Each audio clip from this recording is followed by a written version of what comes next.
So based on Chris Brogren's new marketing bootcamp activities he listed out in his blog, I'm going to show you how I would map these into Lotus Connections activities. So as you can see, we have a title, we get an activity goal, or some objective we want to reach by the end of the activity.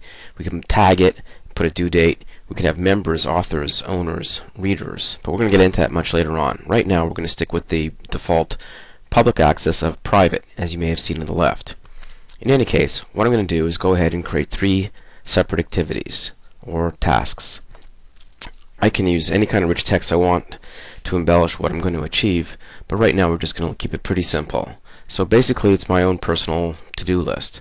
Right now I'm on part number 3, and what I'll do, as Chris did in his blog, is I'm going to create a bunch of subtasks or to-dos. And through the magic of cut and paste, I'm going to cut and paste those activities that he has in his blog, that content, into each individual to-do list here. As I rifle through these, you may notice that I'm able to go through them one by one quickly just by adding the to-dos. In some cases I may choose to go ahead and add a bookmark like I do here. I can add more bookmarks, I can add attach files, I can embellish it with other custom fields and further text to elaborate. Also, as you may have noticed, there are times when I can assign them to people. Again, in this case it's just a simple to-do list, and I just want to get my thoughts down into paper or my activities list. So we'll just go through the rest of these, cut and paste them in, and then we'll take a look at maybe how we can edit them, and then ultimately how I'd like to collaborate with other people.